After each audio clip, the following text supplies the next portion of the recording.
berbicara tentang hakikat dan makna syukur. Kalimat ini mungkin sudah sangat sering kita dengar, sudah sangat kita paham. Bahkan lantunan ungkapan kata pun sering muncul kalimat ini ketika kita mendapatkan kenikmatan. Tapi pertanyaan yang sederhana, apakah kita betul-betul sudah menjadi hamba-hamba yang bersyukur? Mari kita cek ke dalam hati kita, cek ke dalam diri kita. Karena ternyata syukur bukan hanya kita ungkapkan kata-kata indah lewat kalimat-kalimat merdu, tapi ternyata syukur juga merupakan bentuk kesadaran batin dengan keyakinan terindah bahwa yang maha benar adalah Allah, yang maha segalanya hanyalah Allah. Dan kemudian dorongan batin itu menguat, menusuk ke jantung hati yang terdalam, sampai pada akhirnya timbul sebuah rasa sadar yang sempurna tentang keharusan kita untuk menjalani segala ketaatan yang Allah perintahkan. Sungguh sahabat, tidak ada ruginya ternyata orang-orang yang bersyukur itu. Karena Allah memberikan tambahan kebaikan, Allah memberikan tambahan berkah bagi kehidupan, dan Allah memberikan tambahan kenikmatan bagi siapapun orang yang selalu mengharapkan. Bahkan Allah sangat ridho kepada hambanya yang suka bersyukur. Allah sangat ridho kepada mereka hambanya yang beriman. In takfuru fa innallaha ghaniyun ankum wa la yarda li ibadihi al-kufr wa in tashkuru yardahu lakum. Apabila kalian kufur, kata Allah, maka sesungguhnya Allah maha kaya dari kalian. Allah tidak meridhoi kekufuran pada hambanya. Jika kalian bersyukur, Allah meridhoi kalian. Surah Az-Zumar ayat 7. Jadi selain kita mendapatkan tambahan nikmat, selain kita mendapatkan tambahan keberkahan, kita juga akan mendapatkan ridho Allah kepada kita. Sahabat, jika saja Allah telah ridho kepada kita, maka sungguh inilah tujuan langkah kaki kita menjalankan ibadah. Inilah tujuan suara lisan kita mengucapkan kalimat berkah. Inilah tujuan tatapan mata kita menikmati segala keindahan dunia, agar Allah ridho kepada kita. Tapi kalau Allah tidak meridhoi kita, segala apapun yang kita lakukan menjadi sia-sia belaka. Dan salah satu yang mendatangkan keridhaan Allah ternyata adalah syukur itu sendiri. Subhanallah. Dalam literatur sejarah, kita buka lembaran-lembaran Al-Quran, banyak nama-nama yang kemudian muncul menjadi orang-orang yang bersyukur. Bahkan Allah abadikan. Salah satunya adalah Luqman. Allah memerintahkan Luqman untuk bersyukur atas kenikmatan, atas hikmah yang telah Allah berikan kepadanya. Walaqad ataina Luqmanal hikmata anishkur lillah. Sungguh kami telah berikan pada Luqman hikmah supaya ia bersyukur kepada Allah. Bahkan Allah juga perintahkan kepada Nabiullah Ibrahim alaihi salam, seorang hamba yang sangat dekat dengan Allah. Beliau kemudian mendapat gelar Khalilullah, kekasih Allah. Inna Ibrahim kana ummatan qanitan lillahi hanifa walam yakun minal musyrikin syakiran li'an'umi. Sesungguhnya Ibrahim adalah umat yang taat kepada Allah, yang hanif, dan tidak termasuk orang-orang yang musyrik. Syakiran li'an'umi, dia orang yang bersyukur akan nikmat-nikmatnya. sahabat, semua nabi yang diutus oleh Allah, mereka adalah orang-orang yang bersyukur kepada Allah. Semua rasul yang diutus oleh Allah, mereka adalah orang-orang yang sangat amat paham bagaimana bersyukur kepada Allah.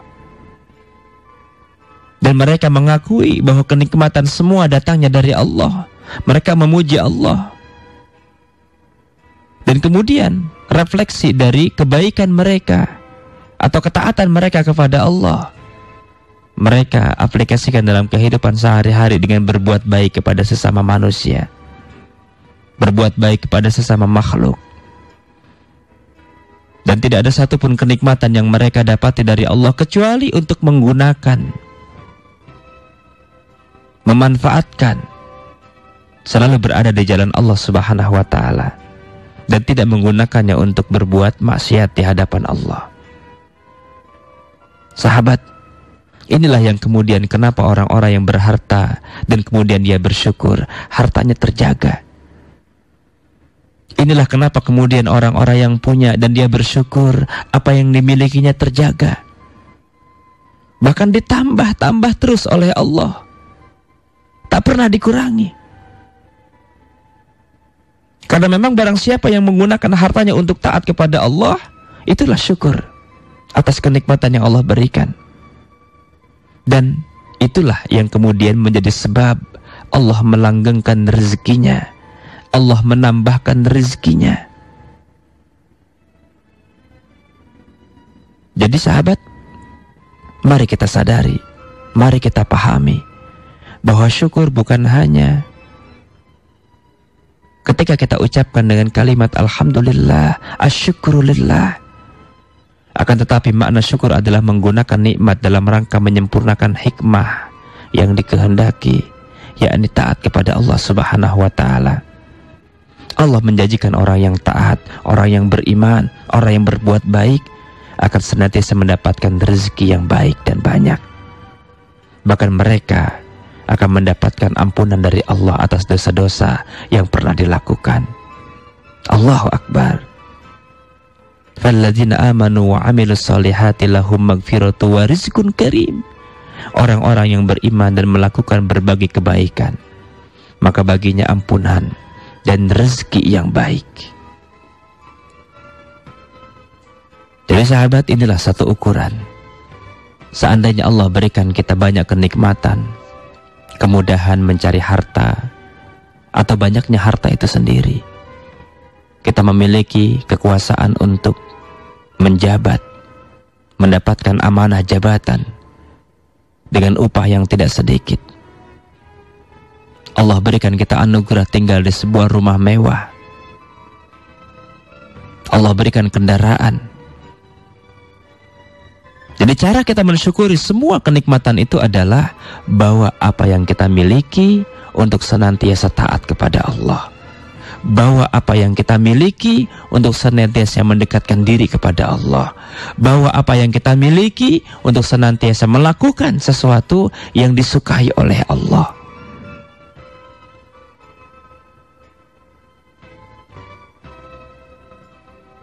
Sungguh sahabat,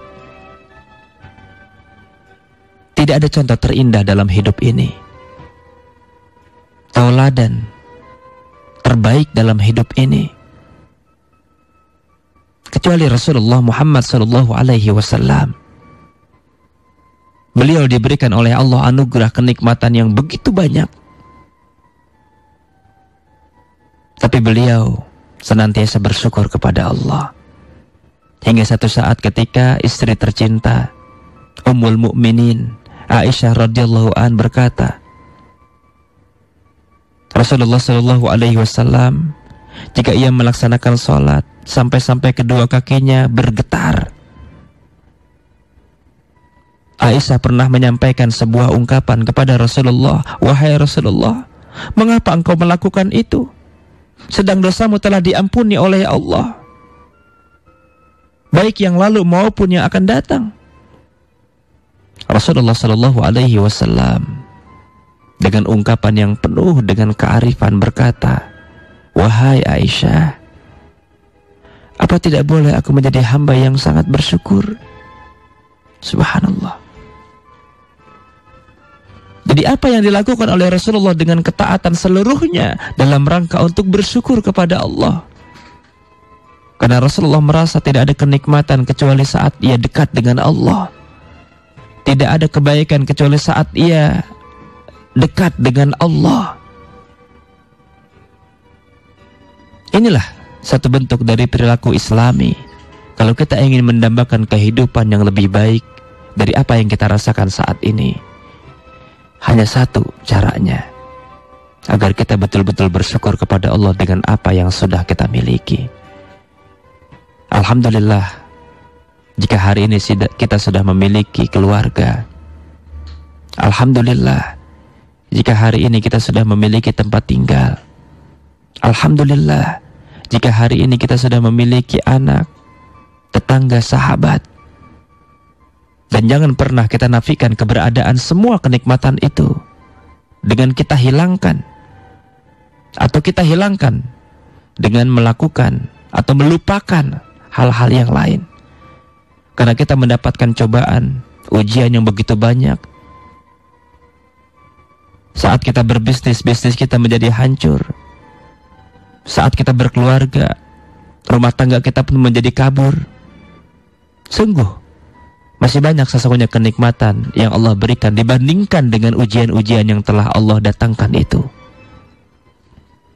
Saat kita sakit hari ini, saat kita tua hari ini, saat kita miskin hari ini, pernahkah Anda berpikir saat Anda sakit, berapa lama kita sakit? 2 tahun, 3 tahun? Tapi lihatlah, dibandingkan dengan kesehatan yang bertahun-tahun Anda dapati, berapa lama Anda miskin? Mungkin 2-3 tahun, tapi lihatlah betapa banyak kenikmatan kaya yang Anda sudah rasakan bertahun-tahun sebelum Anda miskin. Subhanallah. Seringkali sesuatu yang sangat kecil dari hidup kita membuat semuanya kenikmatan yang Allah berikan hilang dari diri kita. Kita lupakan semuanya itu. Kita hanya merintih saat kita sakit. Seakan-akan sakit 1 hari meninggalkan kesan-kesan kebaikan sehat yang beribu-ribu hari. Saudaraku, kurang apa manusia dengan segala kenikmatan yang Allah beri masih saja mengeluh, masih saja kurang, masih saja sedih, merasa terjolimi, merasa disakiti, merasa dikecewakan. Padahal saat kita merasa dikecewakan dan kita ingat terhadap orang yang mengecewakan kita, sadarilah saat itu dan ingatlah tentang kebaikan-kebaikan orang yang dulu pernah berbuat baik kepada kita. Mungkin saat ini kita membenci seseorang yang dulu sangat dekat dengan hidup kita, dengan diri kita. Tapi pernahkah Anda berpikir bahwa sesungguhnya mereka telah meninggalkan begitu banyak kenikmatan kepada kita? Dulu kita belum punya anak, melalui sebuah proses kemudian kita memiliki anak dan keturunan. Bukankah itu kenikmatan? Tapi alangkah ironinya, kenapa kebencian ini begitu luar biasa sehingga melupakan segala kenikmatan yang kita rasa. Astaghfirullahaladzim. Saudaraku, kalau kita mau telusuri dan renungkan tentang kenikmatan yang kecil saja, sesungguhnya kita tak pantas untuk mengeluh, tidak pantas untuk pesimis. Dan Allah sangat amat sayang dengan kita. Tak kurang-kurangnya Allah memberikan kenikmatan ketika kita mensyukurinya.